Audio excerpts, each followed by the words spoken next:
Good morning.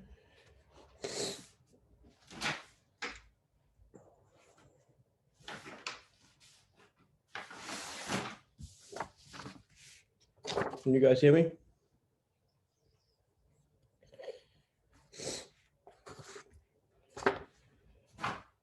Great.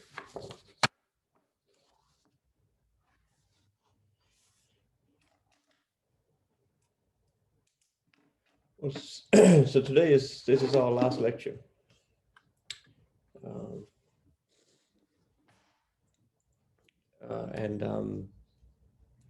Last time I asked what you guys wanted, if you wanted to have more new material, or if you would rather have a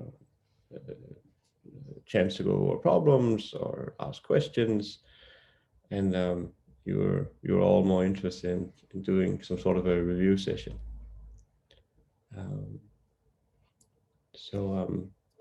I have looked at the exam problems that are up on Canvas, and so I want to ask. So I have some of those in mind that we can go through, but I want to give you guys the chance to ask questions. You have seen me solve so many problems in this class, and you've seen the TA solve so many problems in class. So, do you guys have any questions?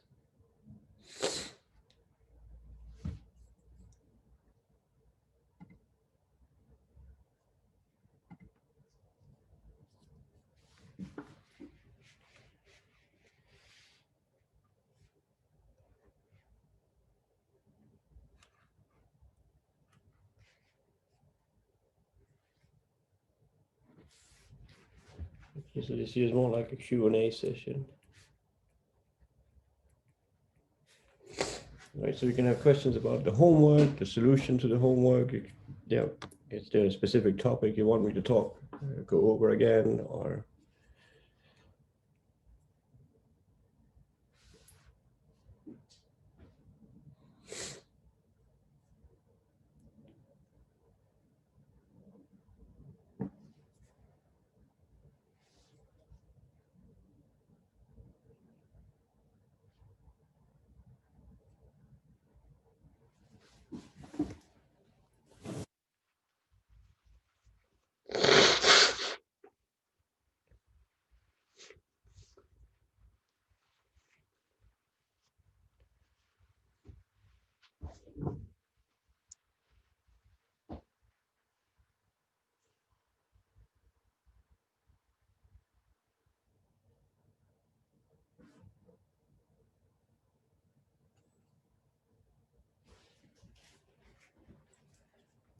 Does anybody have any questions or comments here? Like what kind of topic? What?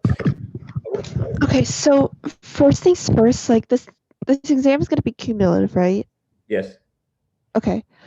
What else? I think like just like the whole concept of wait, hold on. Yeah. Just like I remember just like going through a concept of using like martingales for the binomial models in like various ways, and we had to like reinterpret them to like find like forward prices and future prices, and we also had to find like the probability and expectations of t. Like that kind of like confuses me as a whole, and I don't like remember the theorem that we've used to like do that.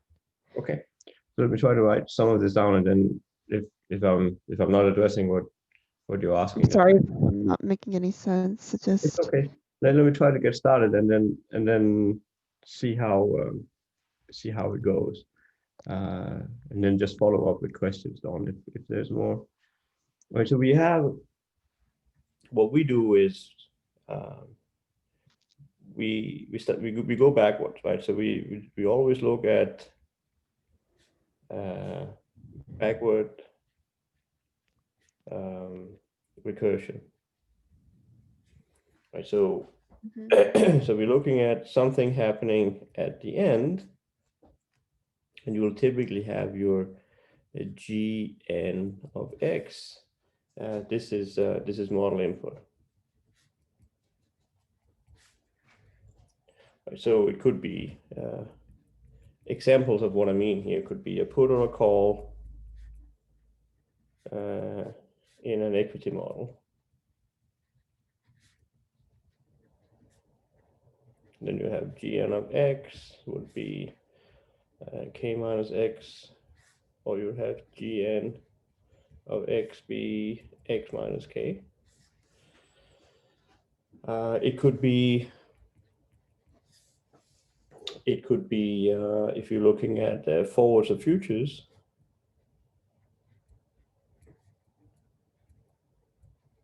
right? So this here is in a fixed income model.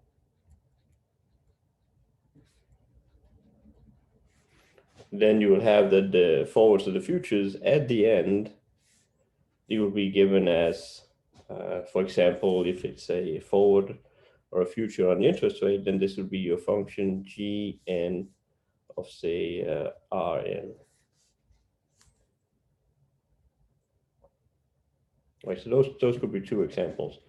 You could also have American components, and then you would have this intrinsic value. So, so if you face an American structure, right? So American options, then there'll be then there is an intrinsic process. So this is what is, if you're looking at the European ones, you're given this terminal value, you put in calls, and you're given like the payoff here in an equity model, right? Then the payoff would be gn of Sn, right? And then this here would be the payoff. This here would be the payoff. This would be Fn.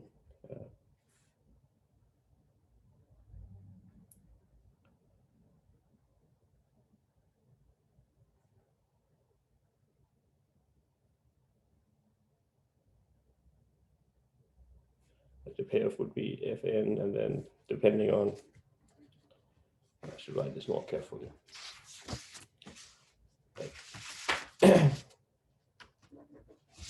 This will be the forward or the future rate. This will be equal to some function of the underlying. So if you continue with this example here, then so in these two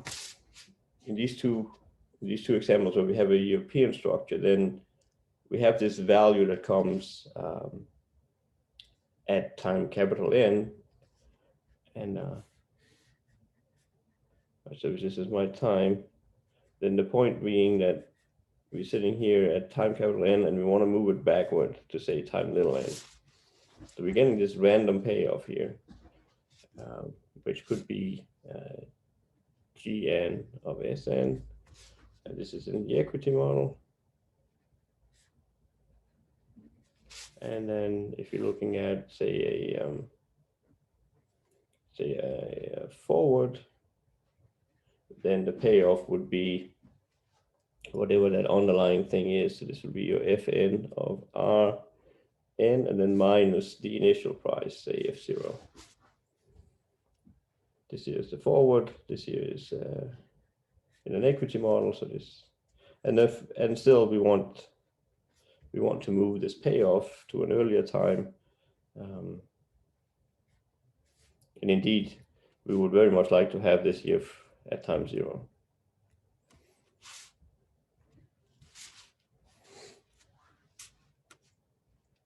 So how does one do that?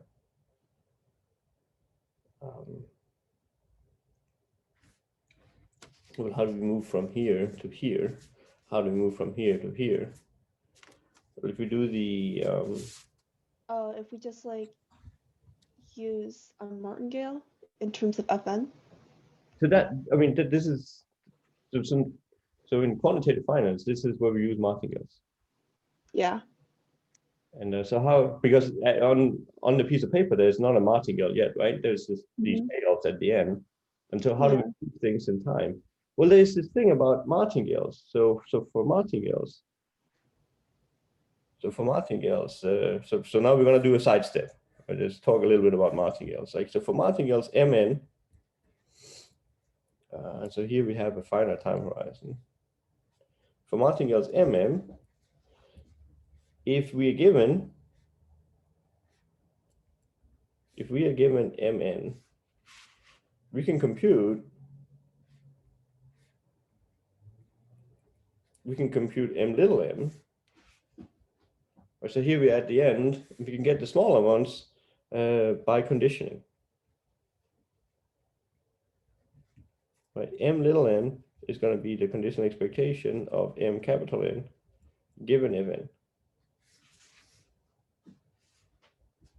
So this is natural way of moving through time when you have a martingale. And indeed, this is this little lemma that if you take for a random variable that is integrable, right, so remember that means A is measurable, and when I take the expectation, I'm finite. If I take an integrable random variable, the process Mn, right, so this is my definition. This is the conditional expectation. This process here is a martingale. So you see, if you give me a random variable that is integrable, I can create a martingale out of it simply by looking at the conditional expectation of that random variable. This is what we call the Libby martingale.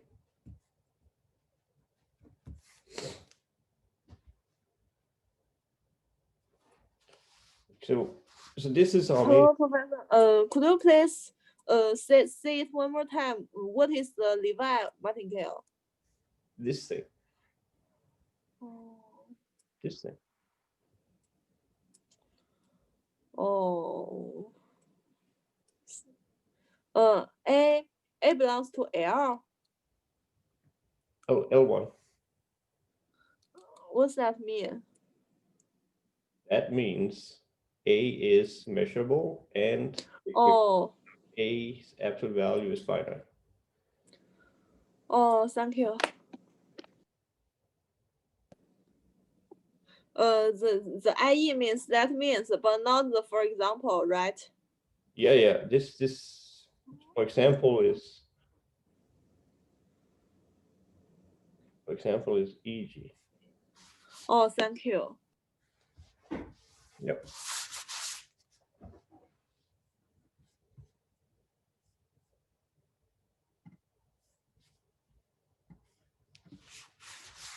So this one here means that is.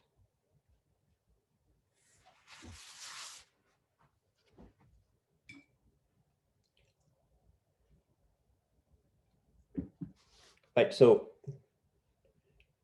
when I take a random variable and I condition, I get a martingale. And so in our case,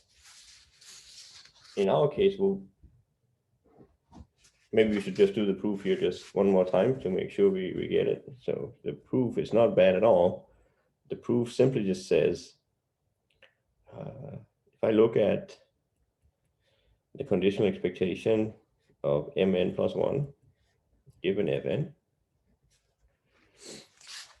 I need to prove that that is equal to M little n. Okay, so what I do is I take the expression up here and I plug it in here. Right, this is the definition for n equals 0, 1, 2, up to say n. Right, we had a finite time horizon, so we just go up to capital N here. So I take an n, add 1 here, condition, plug in what it is, plug in the formula, So this will be A given F, and now I'm at n plus 1 here. So we need n plus 1 here, given Fn.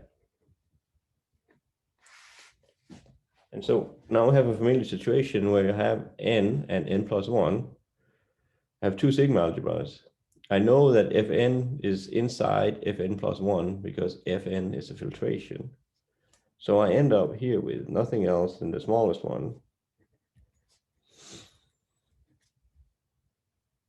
And this is exactly my Mn.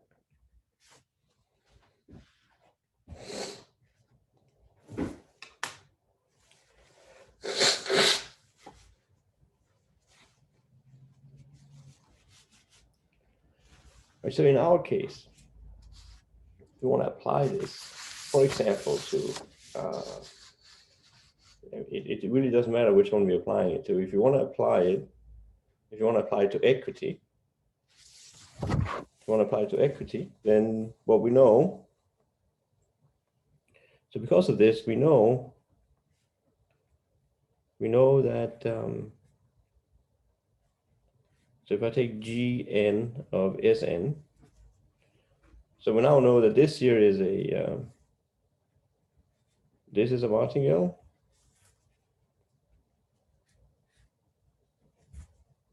Under P. I know that that's a martingale under P. I know that if I divide by the money market account, this is a martingale under P. I know that if I look at E tilde of Gn Sn given Fn, this is a martingale under P tilde. I know that if I discount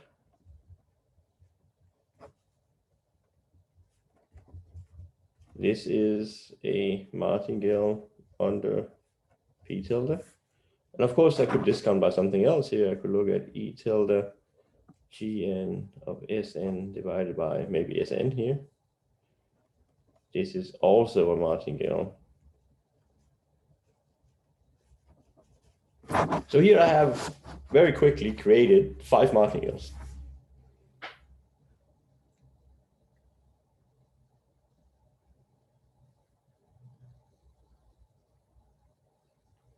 Which one is interesting for asset pricing, for pricing derivatives?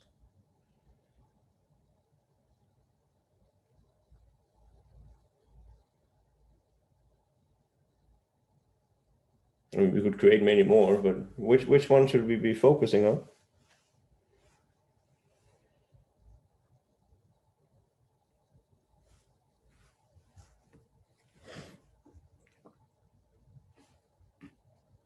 Which one is the one that we've been using in class? If I'm not mistaken, the fourth one. That's right. This one here is the one that this has been our focus.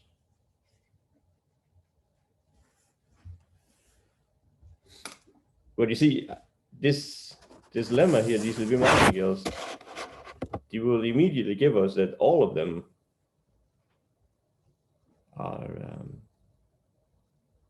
are martingales. So why not pick one of the other ones? Why should it be this one and not like that one or this one or maybe something else? Well, that's a good question. So let's try to think about that. So for us,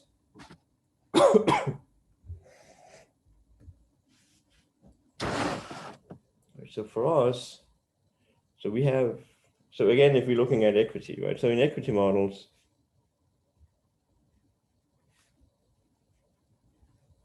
the trader, right, he can trade 2 things.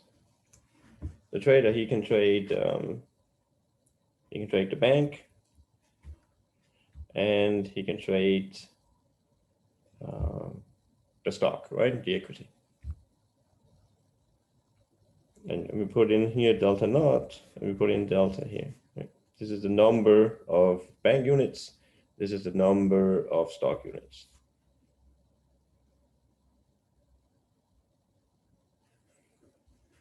So we want to have martingale. So then he forms the wealth. He forms the wealth process simply by multiplying these two things up. I say multiply here, and then we add them up. We're going to get the wealth.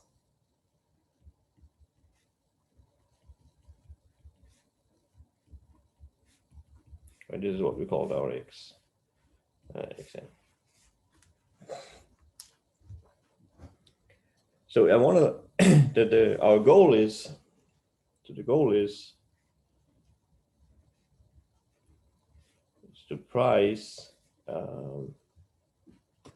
say gn of Sn. The goal is to price this payoff here at earlier times. So you'll have n equals 0, 1, 2, all the way up to n minus 1.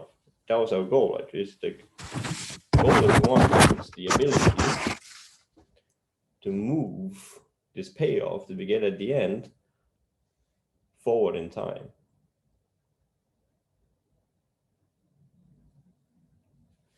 And so how would we go about doing that? Well, if we're focusing on martingale theory,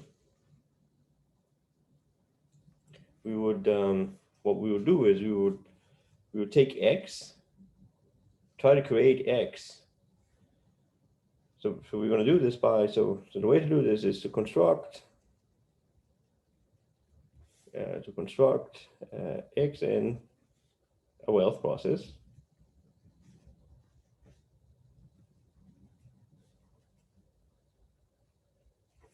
Construct a wealth process such that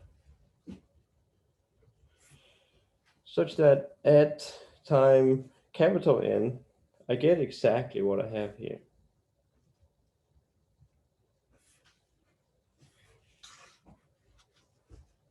And this here is the replicating.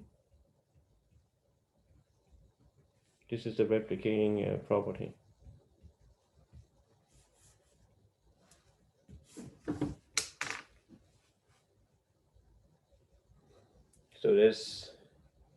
So at the end, your wealth process is the same as the derivatives payoff.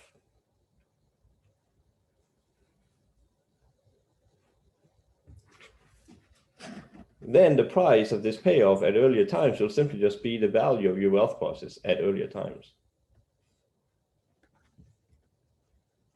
Right. So then xn is this price. Xn is then the price at time n.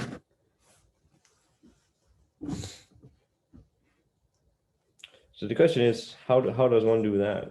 How do you construct this x here so that by trading in the bank and trading in the stock, you end up being exactly the same. Your wealth ends up being exactly the same as the derivatives payoff. Are we good so far?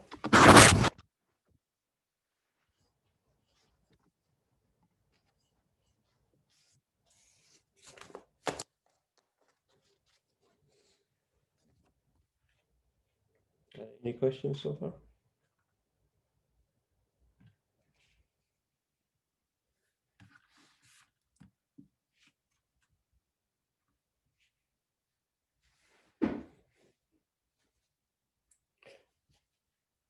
So one could then ask, what kind of martingale properties does X have? If I were to move, so I need to construct this xn here. So what should x little n be equal to? We only have the terminal value. We don't have the earlier values yet. So how do we create these deltas such that this here works. Well, this is where martingale theory comes in. Okay, so we have that in a binomial model, we know that Sn plus 1, 0 is equal to Sn times 1 plus r. So this here is what's in our binomial model.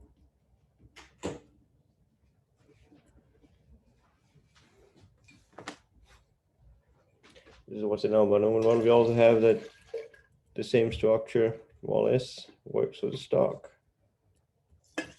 So we have, this is our structure in our binomial model, a binomial equity model. I also put equity in front here.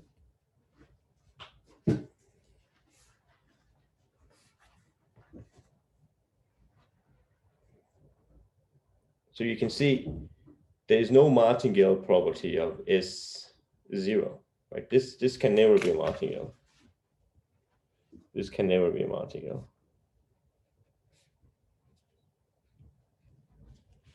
Right, because when you compute the conditional expectation under any measure, the conditional expectation under any measure, EQ, doesn't matter what measure you have, the conditional expectation is always equal to what you have here, no matter what Q. No matter what measure you use. What measure Q you use, right? That's because it's not random. Right? There's no randomness.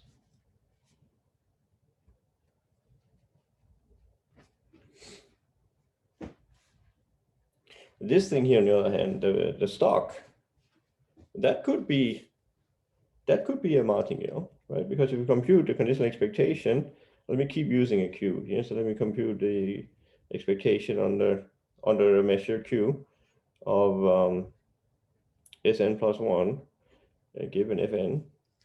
So there's an N here. If we make the assumption that we have independence of the coin flips, so here we're going to say that psi n plus 1 is independent of Fn under that measure Q, then what we'll get is Sn times, and then there'll be Q of heads times U plus Q of tails times D, right? So this could be a martingale. This thing here, this could be 1. Depending on what U, D, and these probabilities are, if they line up properly, this could be 1. This could be true. But this one here can never be a martingale. So you see, you're going to get that S could be a martingale, but the bank would never be a martingale.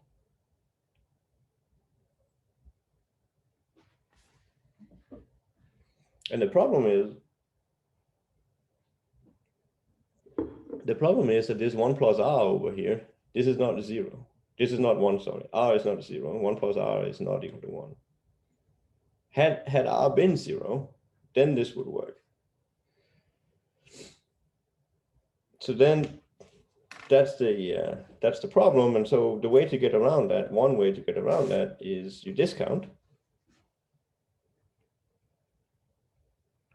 You discount, and so you look at discounted prices, Sn tilde, this is going to be a 1, and so this here means that there's a zero interest.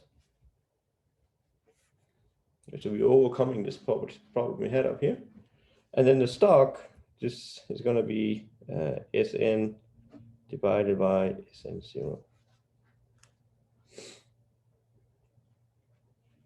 So if you look at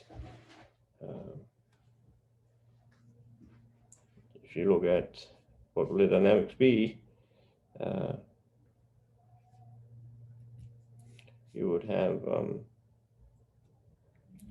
Sn tilde plus 1 would be Sn plus 1 divided by Sn tilde plus 1, 0. Plug it in. You're going to get Sn times psi n plus 1 divided by Sn 0 times 1 plus r. Again, then the first one here, this is going to be your S tilde n psi n plus 1 divided by 1 plus r. So then you'll ask, now this is a martingale. This is always a martingale. Right, before it was never, but now it always is. This is always a martingale, right? Constant, it's always a martingale. But this one here, how do we check for that one? Well, we perform the same calculation as what we had here. So let's do that, and let me call the measure p tilde. So we will have Sn plus 1 tilde given Fn. Right, and here we're going to use that the size, the coin flips, they are independent. And then we'll end up here with using the formula. It will be Sn tilde divided by times, and then what will be? It'll be U times p tilde divided by 1 plus r plus d times 1 minus p tilde divided by 1 plus r.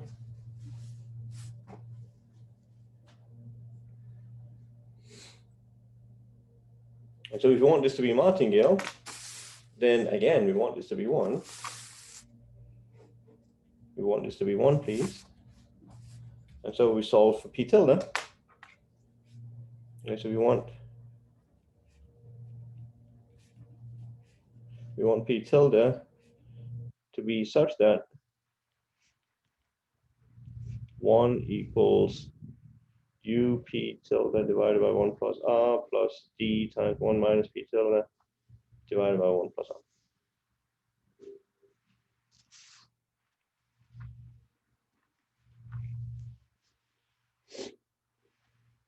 Okay, so we can solve p tilde. Let me see if I can get this right. So this will be 1 plus r over here minus a d. This would be, let me stop here and do another line. So this would be u minus d times p tilde. And so we divide over, you're going to get that p tilde has the form 1 plus r minus d divided by u minus d.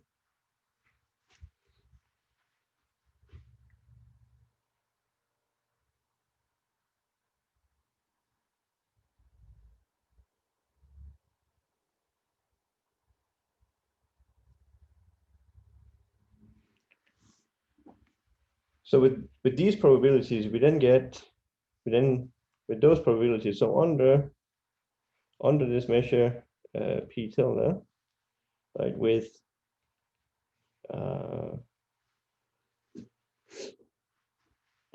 with what? With p tilde of psi n being u is equal to p tilde, and the psi n's, the IID, we get under this measure, we get that Sn tilde is a martingale.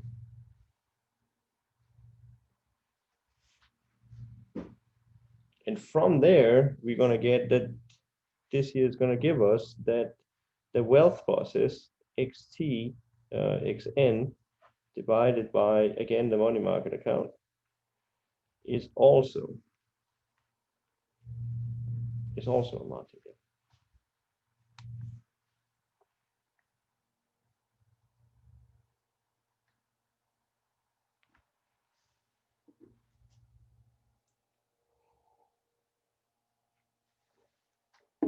This here is what we call x tilde.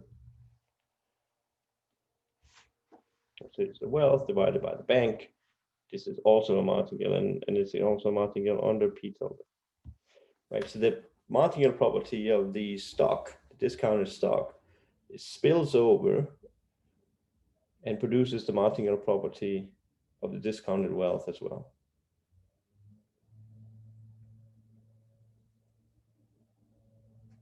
We good so far?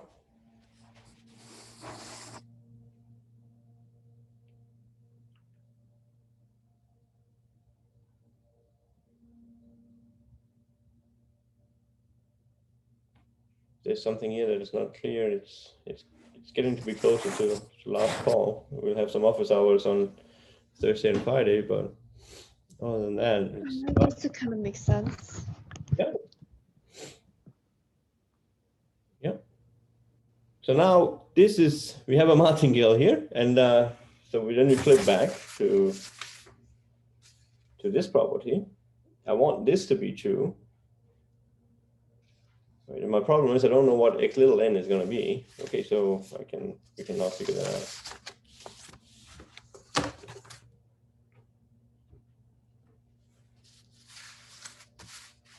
So if I want this to be true, so if I want xn to be gn of Sn. Well, this is going to be the same thing as saying that Gn divided by the bank, that this is going to be Gn of Sn divided by the bank.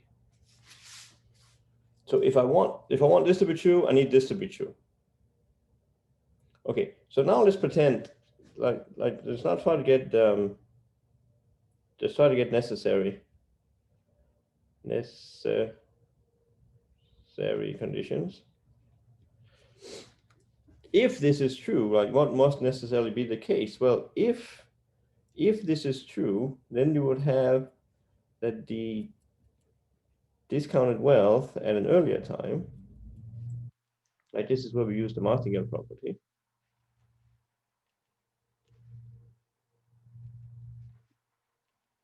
Right, this was the martingale property we just discussed.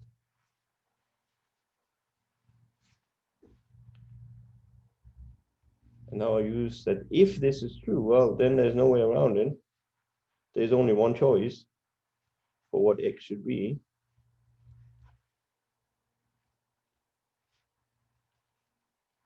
Right? That's this one. Right, so if this is to work, and this is a big one, if there is such a way, such a wealth process, if there is such a wealth process xn, it must be given by xn having the form Sn0 conditional expectation Gn Sn divided by Sn0.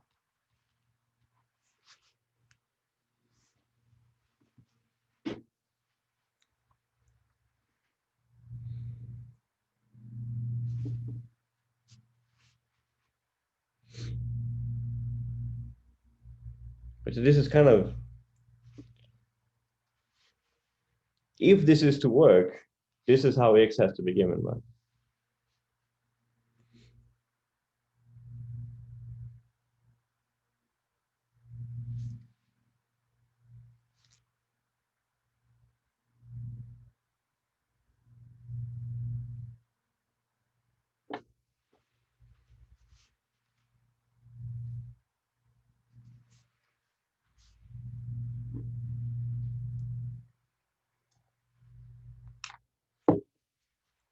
Any questions so far?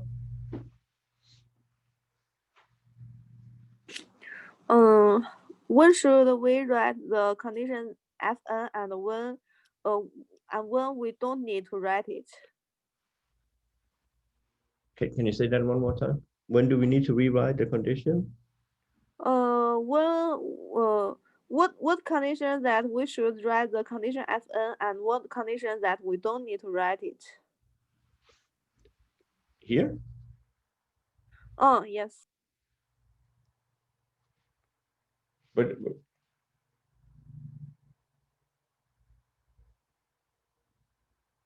are you talking about writing the n out here instead? Write the Fn as a condition.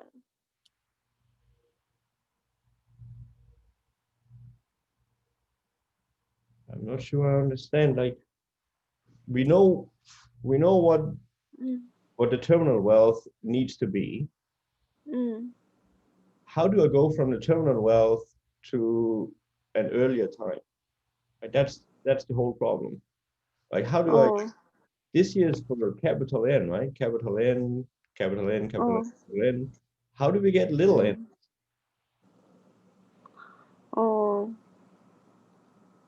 You get little n's by using a martingale property.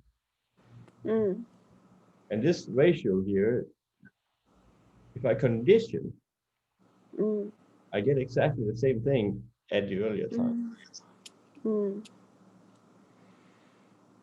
Okay, thank you. If you don't write Fn here, if you skip this one, if you don't write this term there, this is not correct, right? Because what you have here, this is a constant, and this here is a random variable. Okay.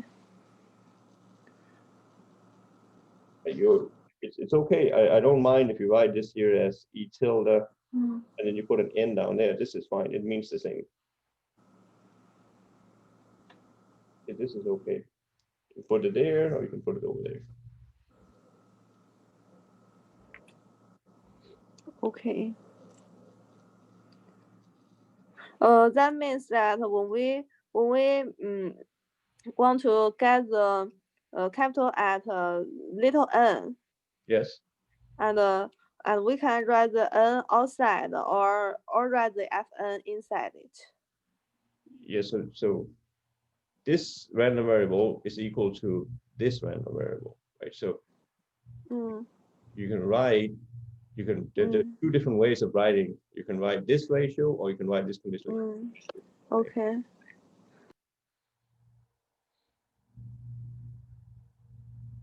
But right, it's not the same. It's not true that xn divided by sn0. This is not equal to the expectation without the tilde out there.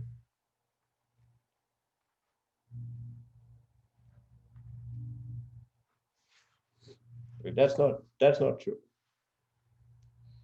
because the p probability here, it will not give you, it won't work. Because flip back to the earlier slide you had. If I take p tilde and p to be the same, we are not guaranteed that what's inside the what's inside here is equal to 1.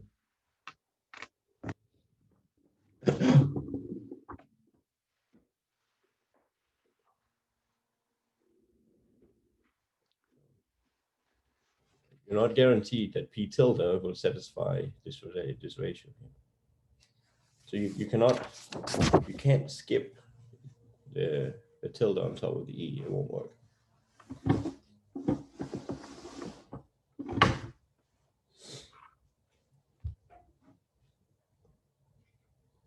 Any other questions?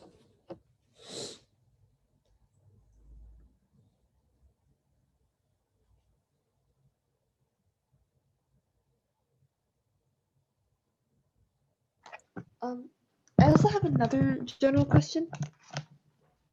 Yep. What is, like, I know we've used like Jube's optional samples theorem, but I'm still kind of like confused about it. Okay. So how is it used, and what do we need to use it for? Yep. This is kind of a different topic, but are we all happy enough with what we have about? Oh, all right. We'll cover it later then. I'm happy to talk about Dupe and Dupe's optional sampling theorem and stopping times. Yeah, I think this is kind of like I think this is generally something I can understand. Just like trying to find a wealth process, which kind of like depends on like any given Sn and Sn plus 1 and Rn. So in practice, the way you would go about doing this is one step at a time. Yeah. So you start by looking here at little n being capital N minus 1, right? So that's how you go about doing it.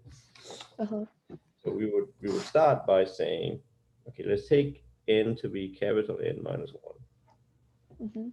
And then let's have a look at this formula here. Then you'll get, so you need your xn minus 1. Okay, so we actually, this is why the if is there. So we will go, like, this is really what we want.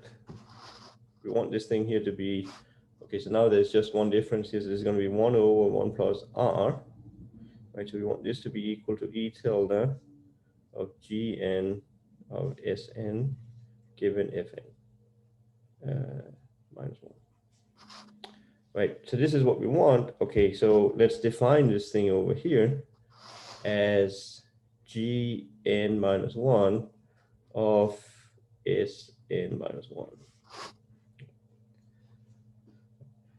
So we start by creating these G functions. And we can actually work out exactly what the second to last G function is. This would be 1 over 1 plus r, right? And then it'll be Gn, it'll be Sn minus 1 times u times p tilde plus Gn Sn minus 1d times 1 minus p tilde. This here would be your G function, right? So you have your Gn minus 1 of, say, a, 1 plus r, Gn au p tilde plus Gn ad 1 minus p tilde. Right, that would be your previous one. And so you'll keep doing this. Then you'll do the next one, Gn minus 2 of Sn minus 2. That will be 1 over 1 plus r times e tilde Gn minus 1 Sn minus 1 given Fn minus 2. And you'll keep doing this all the way down to G0 of S0.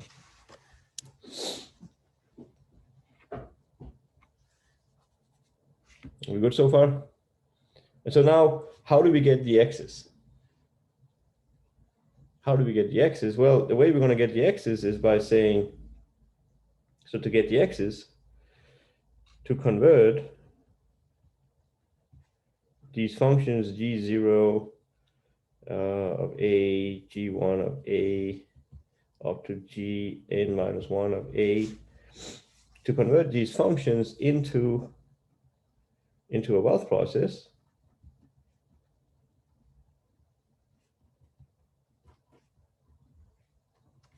we do what?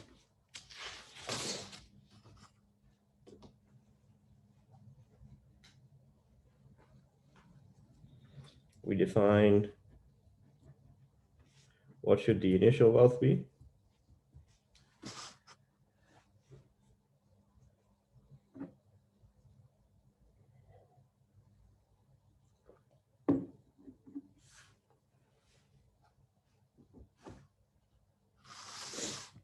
How should we get the initial wealth out of these G functions?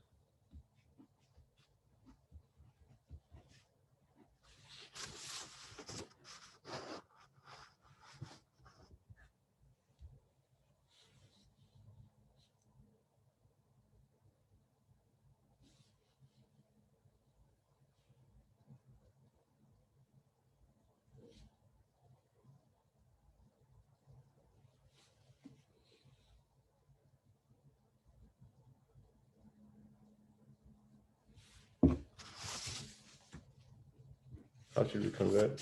How should we start what should the initial wealth be?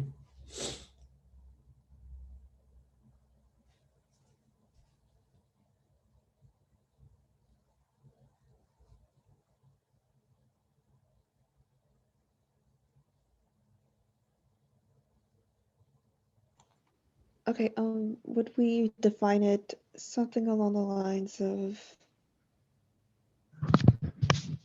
G0 as 0? Yes.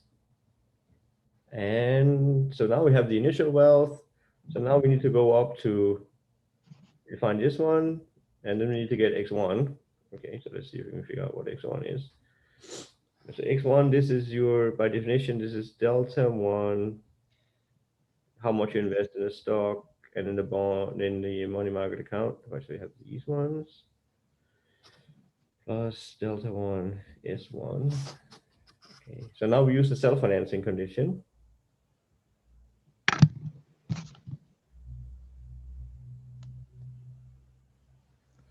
We use the self-financing condition. This is equal to delta 0, 0 times S 0, 1 plus delta 0, S1.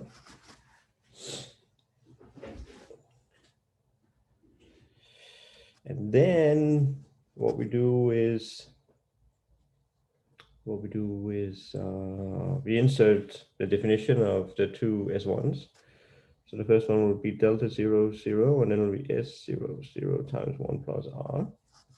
And the other one would be delta 0, S 0, and then it will be psi 1.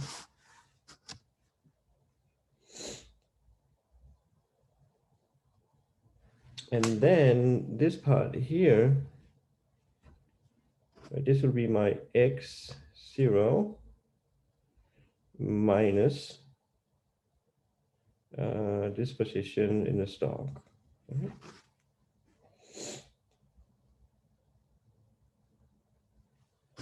We'll plug that in here. We get this is X0 times 1 plus R plus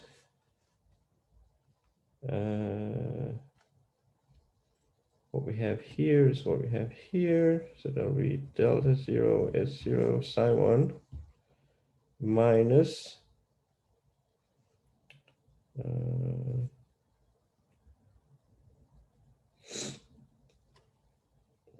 plus R. Is that right? So this is psi 1. Yeah. Right, and we know, thanks to Dawn, we know exactly what X0 is, right? This is your G0 of S0 times 1 plus R plus delta 0 S0 psi 1 minus 1 plus R. Okay, and what is it we want it to be equal to?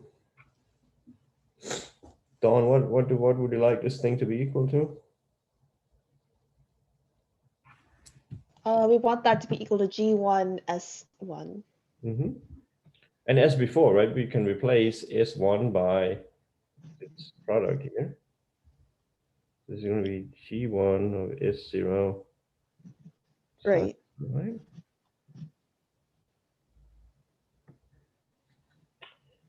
So what are we facing? That'd be S0 E1, yeah. Yep. S0, this weird letter, what is it called? Psi.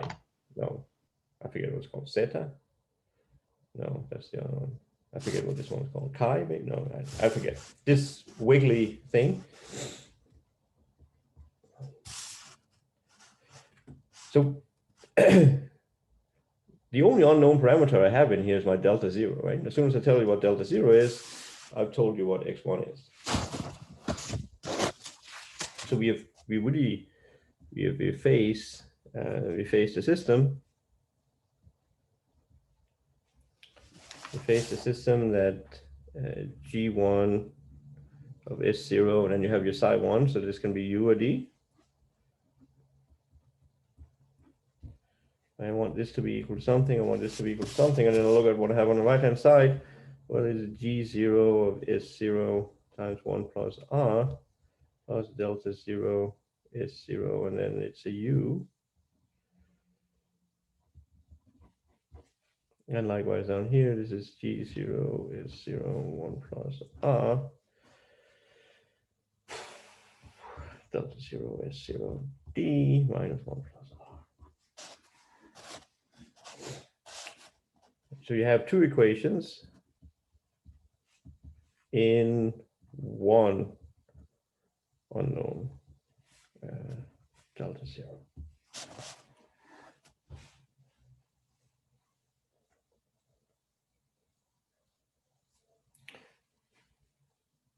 So this is where it starts to look a little bit bleak, because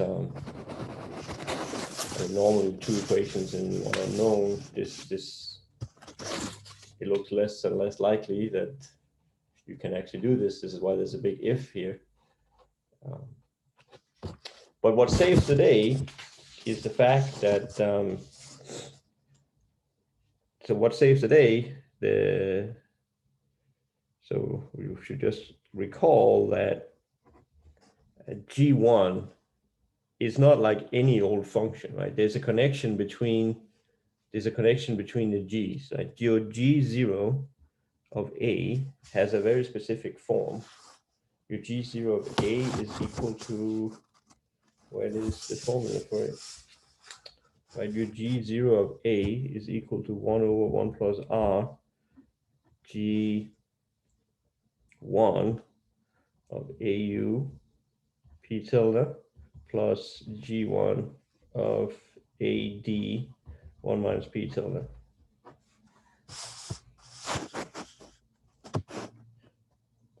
So there is a connection. There's like one more piece of information that's going to save the day, namely that the G's, there's a G1 on the left-hand side and a G on the right-hand side. These two are also linked. And this is what's going to save the day. And you can see here, you're going to get this P tilde that's sitting here, right? There's a formula for this P tilde. This P tilde here is equal to 1 plus R minus D divided by U minus D. And you can see these expressions is what's coming up upstairs too. So this is why you're looking at a system, two equations in only one unknown, it doesn't look good. But the reason that it's going to work is because these functions that are in there, they're also related. Right, so then you solve, so you can solve for this and you're going to get this infamous formula. You're going to get delta zero. Does anybody remember how it is? It's like G1 of S0U minus G1 of S0D divided by, does anybody remember what we get downstairs? Oh yeah, I think that was something like F1 SOU minus F1 SOD. It wasn't like a G, it was just like SU of U minus D? oh yeah, something like that. That's the formula. And then you just move forward like this. You're gonna get, so now you know that your x1 is going to be exactly G1 of S1. And so you keep iterating like this, and you're going to get that in general. Your xn is going to be Gn of Sn.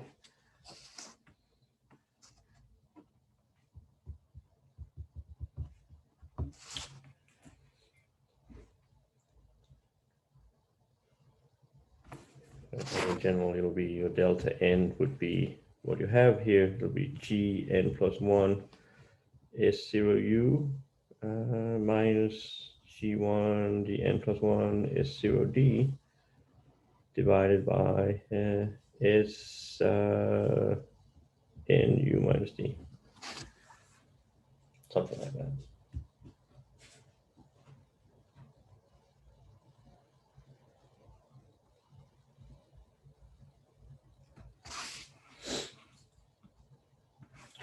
Okay, Don, this was a long detour for talking a little bit about the underlying martingale structure. Why is it that they're relevant for quantitative finance? I mean, what we're doing here, it might look like we're doing this in discrete time, and it might look like we are relying on the binomial model, but next semester, you guys are going to be in continuous time, and all these things that you've seen us been doing in this semester, this is going to carry over.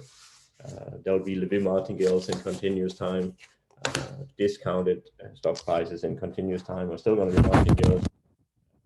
You're still going to look at the wealth process being given as a conditional expectation of the future payoff, and so on.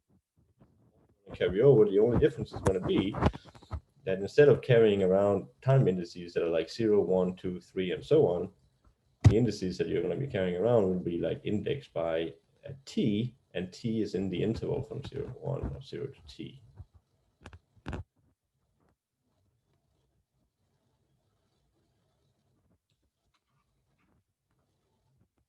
Any more questions on this? Otherwise, I want to move on to Dawn's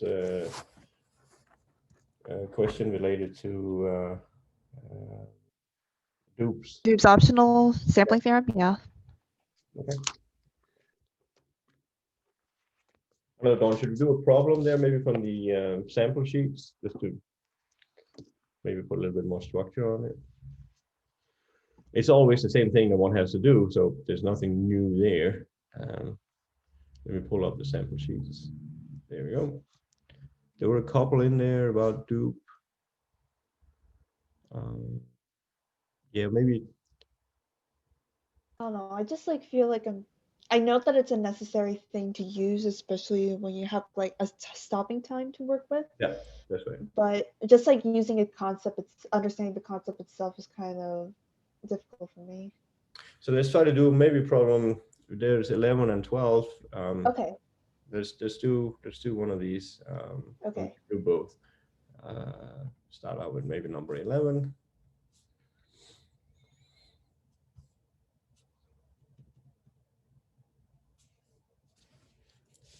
So, right, so the starting point is always a martingale. I mean, everything here is about martingales, right? So the starting point is you take a martingale. I forget, we're probably on an infinite time horizon here. Yeah, so you take a martingale, and then you take a stopping time, and you want to let tau be a stopping time.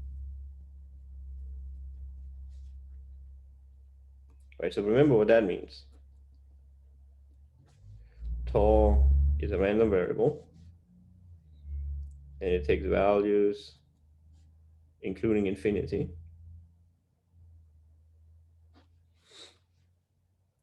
And it satisfies that when I look at the level set T of A less than n, I'm going to get something in Fn for all n in the natural numbers.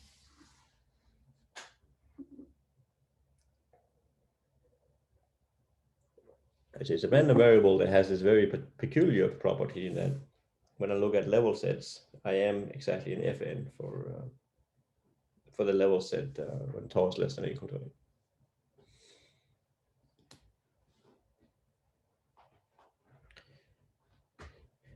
So what dupe says is this miracle thing. Dupes, and it's called optional sampling. Dupes optional sampling ensures that M stopped at time tau. This is again a martingale. Right, so what does it mean to stop something here? Right, so I have a random variable. This random variable here, this is defined to be, well, it's equal to m n of omega if this is the min, so if n is less than or equal to tau of omega, and then it's equal to m tau of omega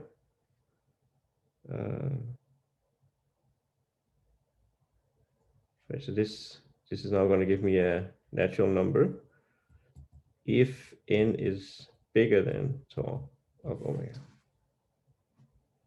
Right, so on the set when n is big relative to tau of omega is finite, so it's going to give me something here. If you evaluate that m of that something at omega, then you're going to get this thing.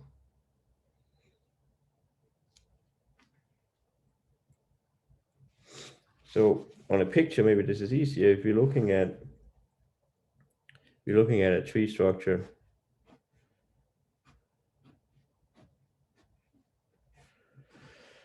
right, so this here is your n. So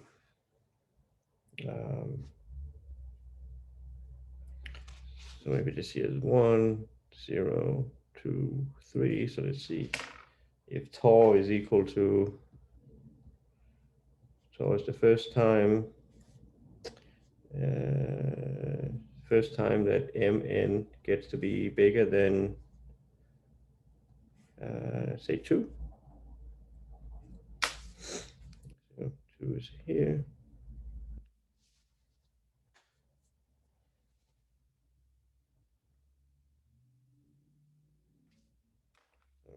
I should draw one more path here.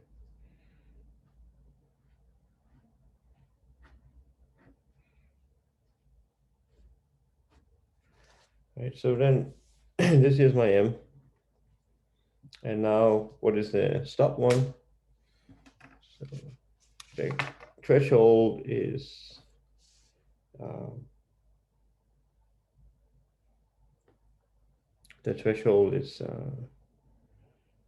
the red line. So let's look at, so we have a heads, heads, heads. Let's try to figure out how does the stop process look like on heads, heads, heads. So if I take tau at heads, heads, heads, what is that equal to?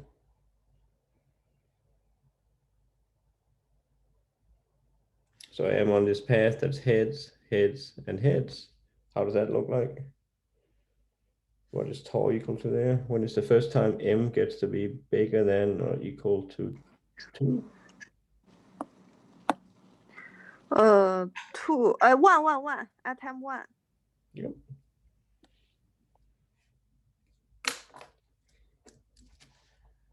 Okay, so then if I look at, I want to look at a picture for mn min tau. Right, so this black one is mn. So if we look at m0, right, so I have m0 min tau on this path. This is going to be m0. Okay, so that's the same. Then what? Then it goes over here. And then what happens with the top path here when I'm looking at n min tau? Well, it's going to stay here. So this here is m n min tau. Right, so here we'll have, so on this path, we'll have m n min tau of, so we have m0 min tau of h. This would be 1. We'll have m1 of n min tau at the point h. This would be 2. We'll have m2 of n min tau of h. This would be 2.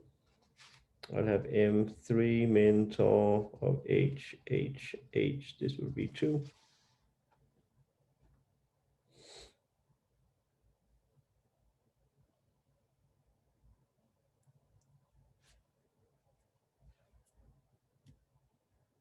We'll try a different path. If I look at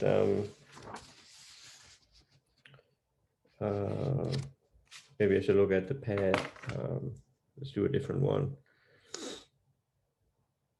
If I look at tails, heads, heads, tau, tails, heads, heads. What do we get here? What is the value of tau, heads, tau of tails, heads, heads? So we go down, up, and up. When it's the first time that m gets to be above 2 on that path.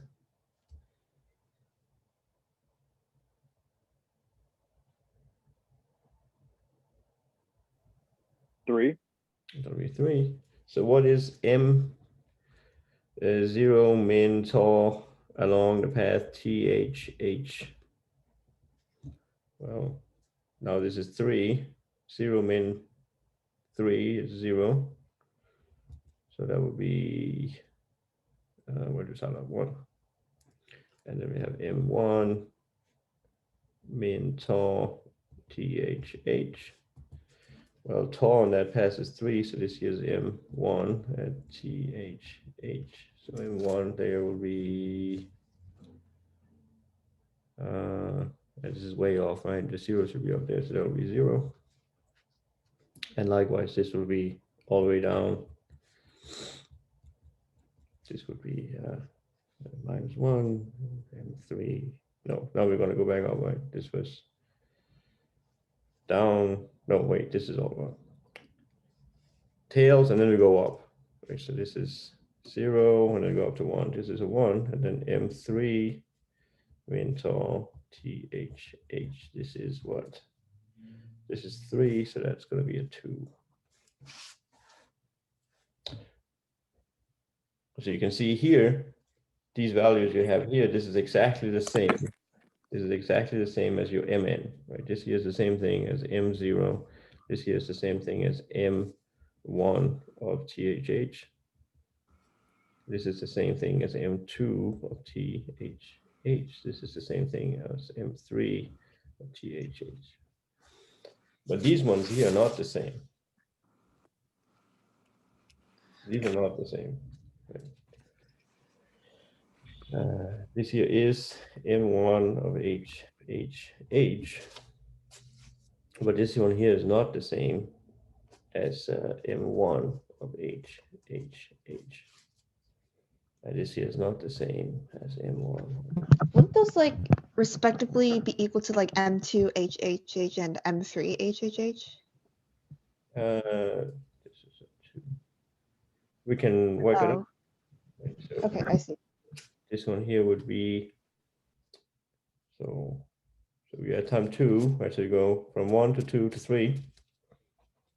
And then you will go from, so it'll be 3 heads. So it'll be 1, 2, 3. You'll go up to, my graphs is way off. So this is 1, 2, 3. It'll be 4.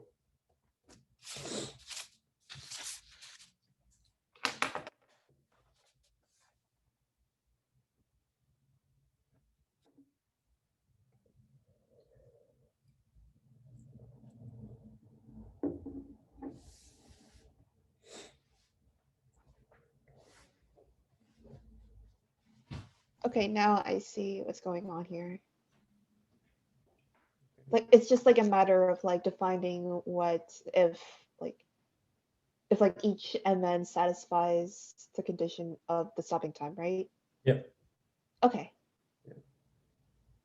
So let's try to do the problem now. So what Doob says that you give me any martingale and you give me any stopping time, you're going to get a stopping time. You're going to get a martingale when you stop the process.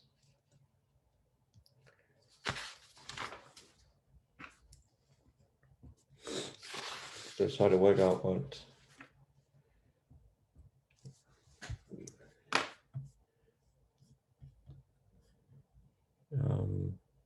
started to work out problem 11. So there you're giving a symmetric random walk. You're putting in thresholds called A and B. Right, so your M n plus 1 is your Mn, and then you have these coin flips. Right, and the coin flips, it's a random, it's a symmetric random walk on the integers. So there's a probability of a half of going down. This is what makes it symmetric. And then 1 minus p is a half, and it'll go up by 1 and it'll go down by 1.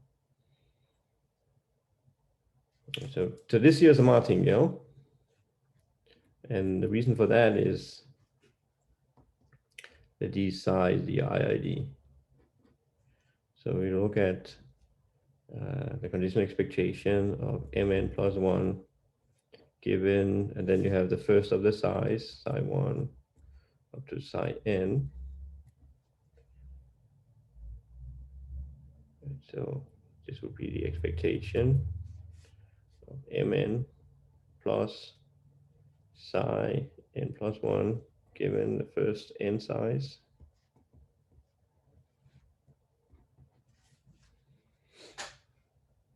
So here you have measurability. So the conditional expectation of Mn given that's just going to be Mn. And for the next component, you have independence.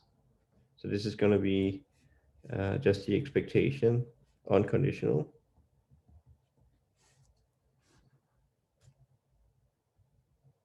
And then we use that the expectation of this side here is going to be 0.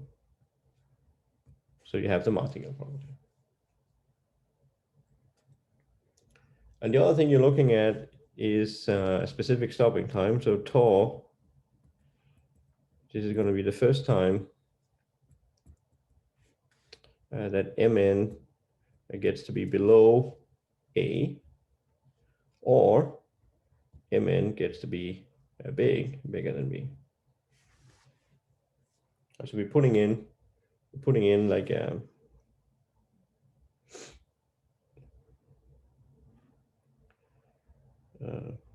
so we're starting the thing out at starting the thing out here at M0. There's a threshold that is below, there's a threshold that's above.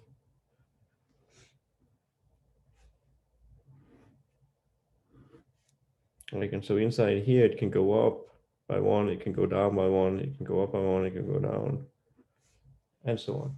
So you grow it in here, and you're looking at the first time that this object crosses this B here, or it crosses A.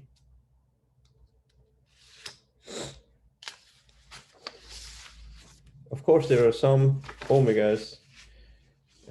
There are some paths that will stay in this band here forever, right? And so it's defined like that, and tau of omega is defined to be plus infinity if Mn of that omega is always staying between the values A to B for any n.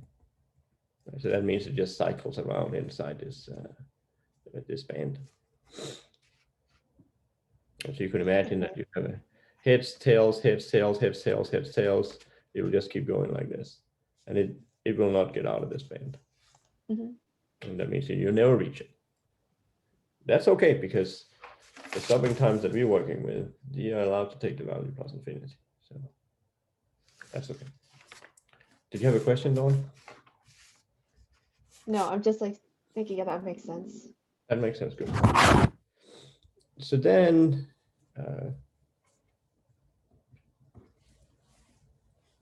what, well, as you started by saying that whenever you have a martingale and you have stopping times,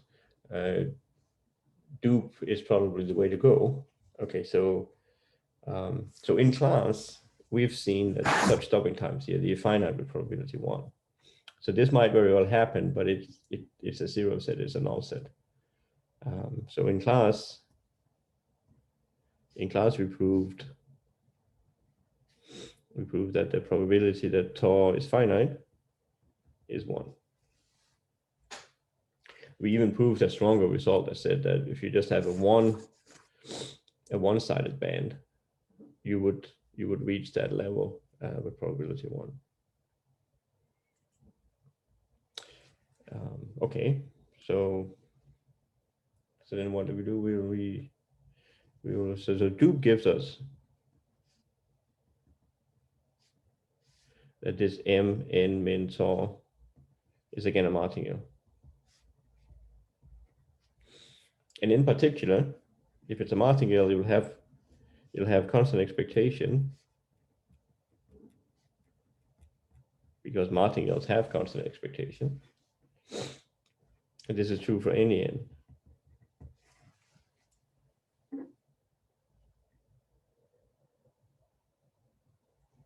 So the left-hand side doesn't depend upon n, only the right-hand side does. Okay, so what we can do then is take a limit.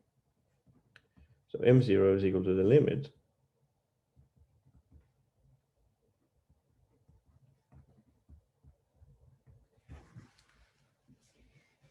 and now what we would really like to do is to bring this limit here inside.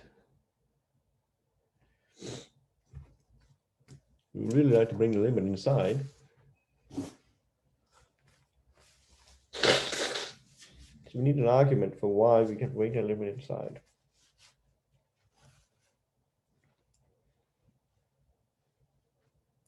And so we have two theorems that will allow us to bring limits inside. We have the monotone convergence and we have the dominated convergence.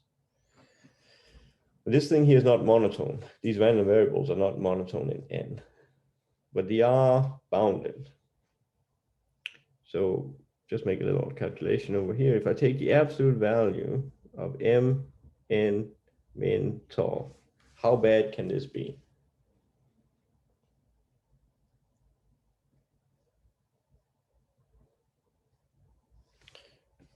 So if you look at the picture,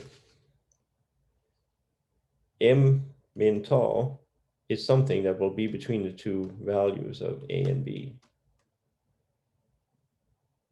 So this will be bounded, and it'll be bounded by the max of A and B.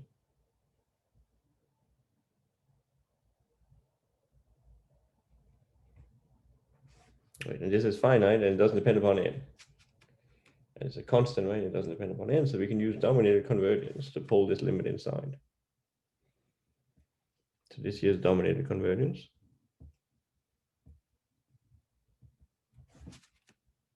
Pull the limit inside, and then we use that tau is finite with probability 1. You pull this thing inside, you're going to get M tau here.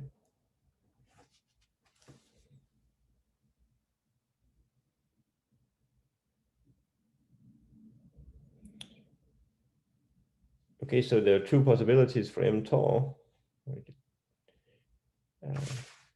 It's either going to be A or B.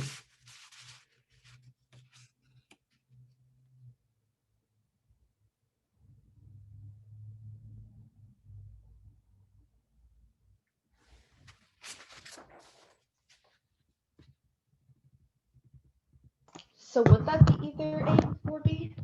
Like expectation of MT?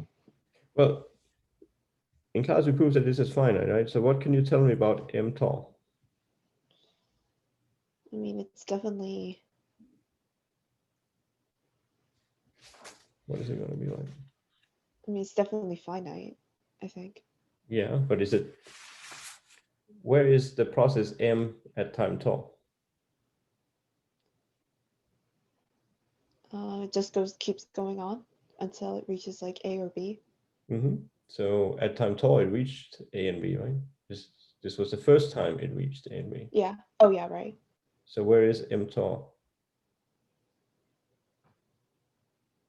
At A or B. That's right. So it belongs to A.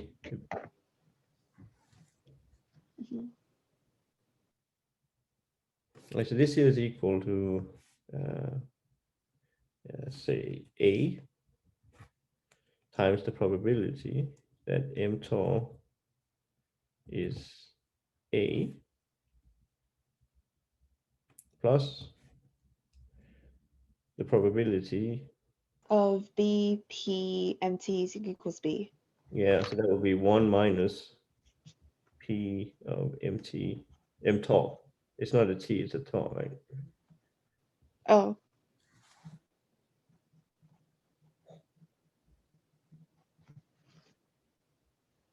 And then we can solve. We can solve for this thing. What are we going to get here? We will get P of M tau being A is equal to M0 minus B divided by A minus B.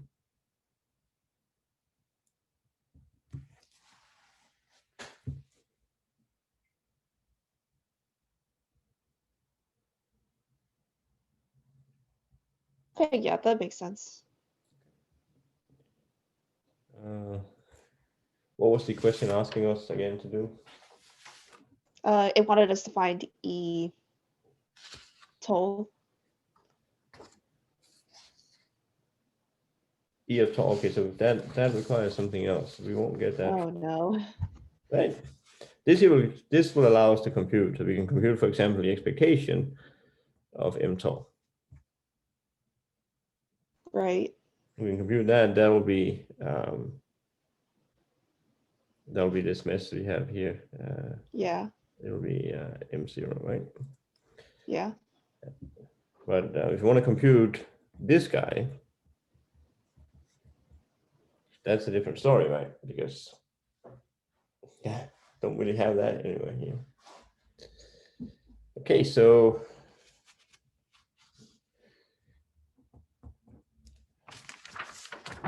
I think we can do that.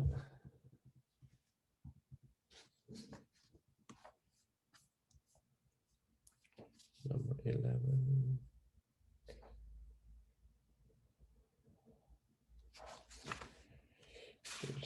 Yeah, so this is harder. Yeah, how do we do that? So now we're gonna need a different martingale. Okay, so what is left here? We need a different martingale. We need something that will give us tau here. So something here we're gonna get m n min tau. We take the limit, we're gonna get m tau. But I want this m here to go away. I just want something that will give me tau here. So we could try. So we need a different martingale. We need a martingale that has an n in it. So let's see if we can get this to work. If I look at mn squared. So if I have m as a martingale, what is m squared?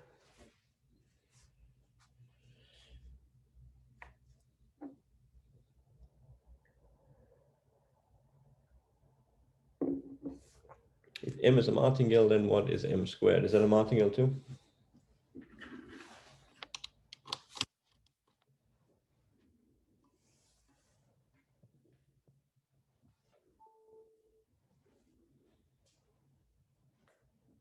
Oh, do we have to compute martingale squared? Do you know what kind of a martingale property m squared has? No. If I take a martingale and I square it, what do I get? Do we just square that martingale? So that it would be like mn plus 1 minus en plus 1 squared? Or I'm something like that? more looking at if you were to compute this, how would you do that? What does that square make you think of?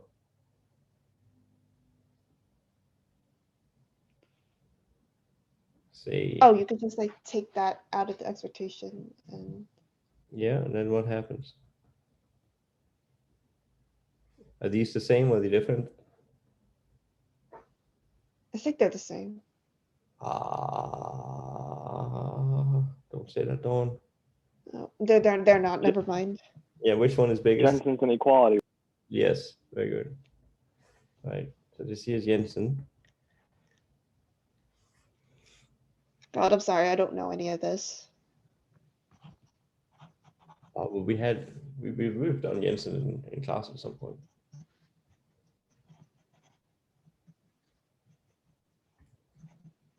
Right, so if I square a martingale, this here gives me what kind of a structure? Right, this here would then be mn squared. Right, so this will show you that mn squared is it grows. Right. Mhm. So this means that mn squared is a what kind of martingale? Super martingale? No. A sub martingale. Right. So if I have a submartingale, this is something that has a tendency to grow. So how do we get a submartingale to be a martingale? Do we have to like place a specific condition onto it? But if you have something that grows on average and you Mhm. want it to be a martingale, that means that it does not grow on average. What would you do to mn squared? Would you add or subtract something? Subtract something. Okay, so let's try to subtract n. claim that this is a martingale.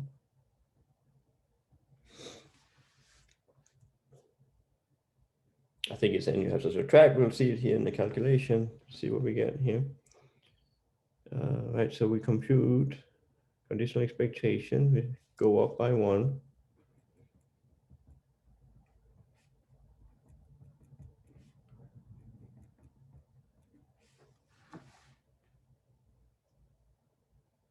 Yeah.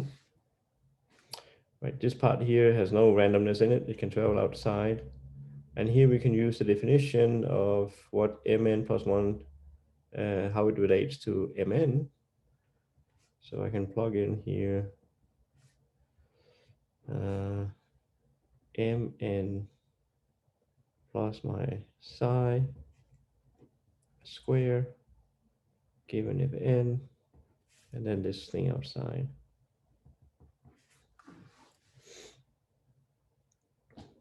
Okay, so then we can factor out the square. We get mn squared. And what we'll get here will be 2mn, then psi n plus 1 plus psi n plus 1 squared given if n minus n plus 1. Okay, yeah, now I see it. So now this is measurable. So that'll just be mn squared. Now this part here is measurable, so he can go outside. So we'll get 2e, 2mn, and then this is independent. So we get an expectation of psi n plus 1. And then the last one here is, that's going to be independent again. So we just get the unconditional expectation minus n plus 1. Okay, yeah, now I see why that's like bigger than like just a regular expectation of n plus 1 squared. Yes. But now we want to prove that this is a martingale, right? So we have equality. We need to have equality. Oh, right. Mhm. So what is the expectation of this coin flip? Well, it was a symmetric random walk. So when I look at the expectation of this coin flip here, this is going to be 0 because it's a half times 1. Right. Half times minus 1, add them up, it's a 0. And the second moment, then I need to take 1 squared plus minus 1 squared times a half. So that would be 1 plus 1 times a half. That will be exactly 1. So this part here, this is equal to 0. And this part here is equal to 1. And there I have it, because you see you have minus n here plus 1. Now we get a plus 1 here. This will give me mn squared minus. Okay, yeah, that makes sense. So we have the martingale property. So let's see how to use that one to answer the question.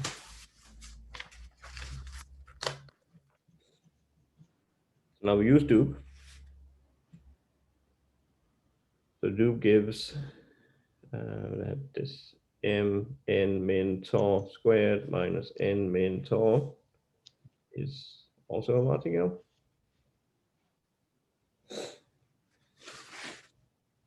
So we can take expectation, we get a 0. And that's going to imply that when I take expectation, I'm going to get a 0.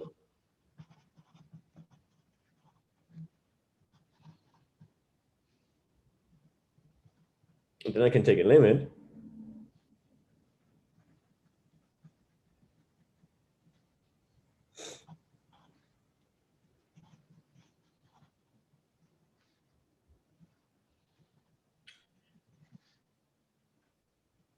So now, as before, we would like to move this limit here inside.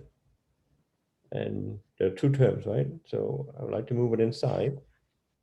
For the first term, we're going to use dupes. No, not dupes. Lebesgue's dominated convergence theorem. Because m n min tau squared Like this is bounded by the maximum of a squared and b squared. So this will tell me that I can write the limit as n goes to infinity of the expectation of mn min. This would be exactly the same thing as the expectation of m tau squared.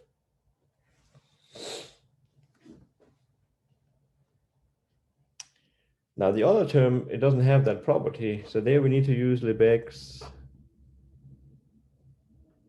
monotone convergence theorem. Right, and this is because when I look at n min tau, how did that compare to n plus 1 min tau? Which one is biggest?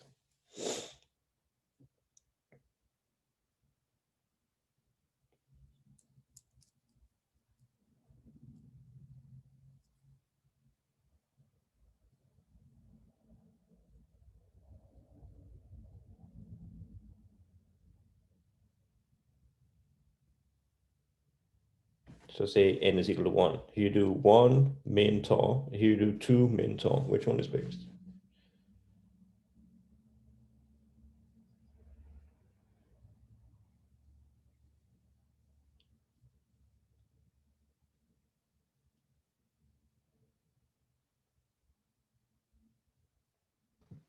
I think the one on the right is bigger. Yep. Right, so it's monotone. So that means that the limit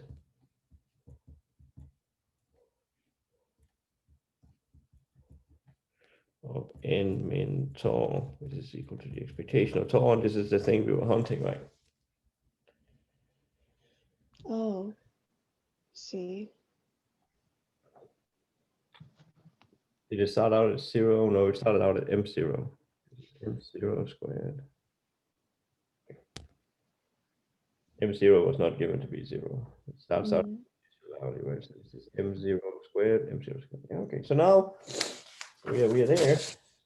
Combine these two things, we're going to get that m0 squared is equal to, where did it all go? This part here, e of m tau squared plus, no, it comes from the minus, there was a minus sign there. So we should have a minus sign here.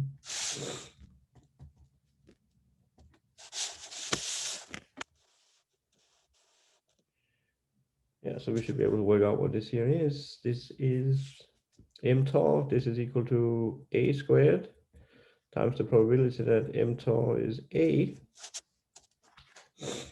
plus b squared times the probability times 1 minus the probability that m tau is a. Right. This here is the probability that m tau is b. So you get a square times the probability, and then you get minus this expectation.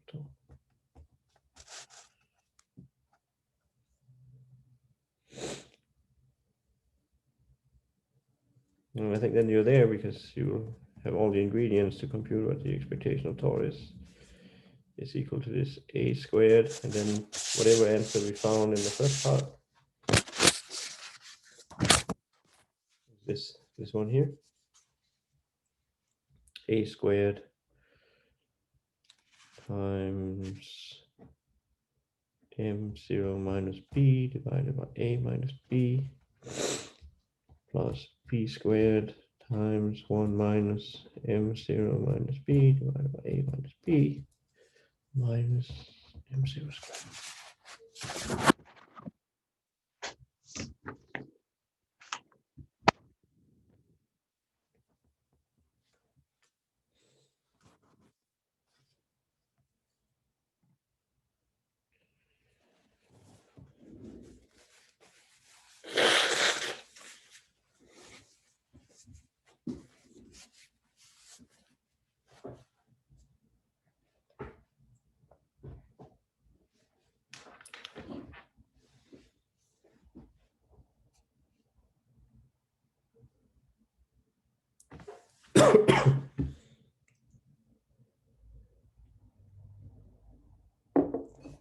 Any questions about this?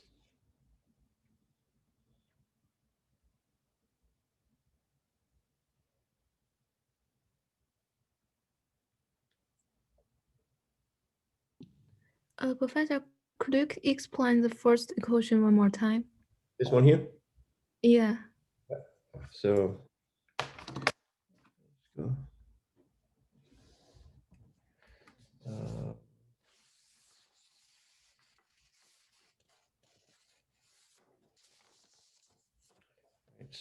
So here what we're using is so we're using the dupe.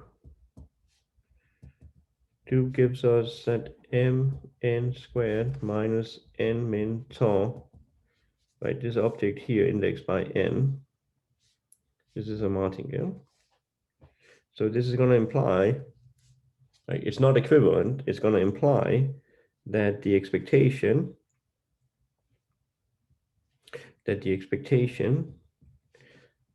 is equal to the initial value.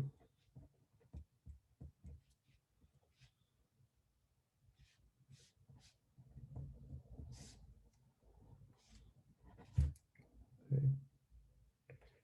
So that's what you get from dupe.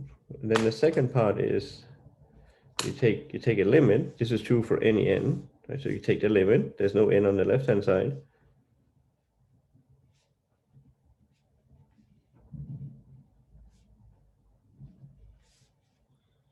You take the limit. And now we have two terms. And so what you do is you pull the limit inside, and this here is dominated and monotone convergence. You pull the limit inside, and you're going to get m tau squared minus tau.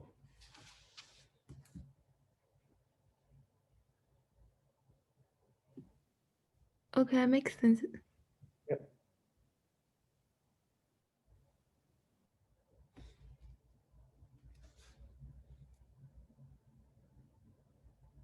We're also using here that the probability that tau is finite, that this is 1, right?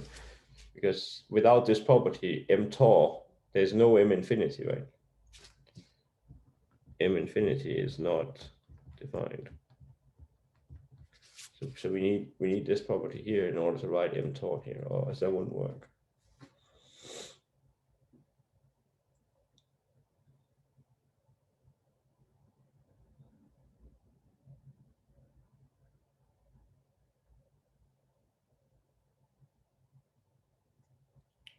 Other questions or comments?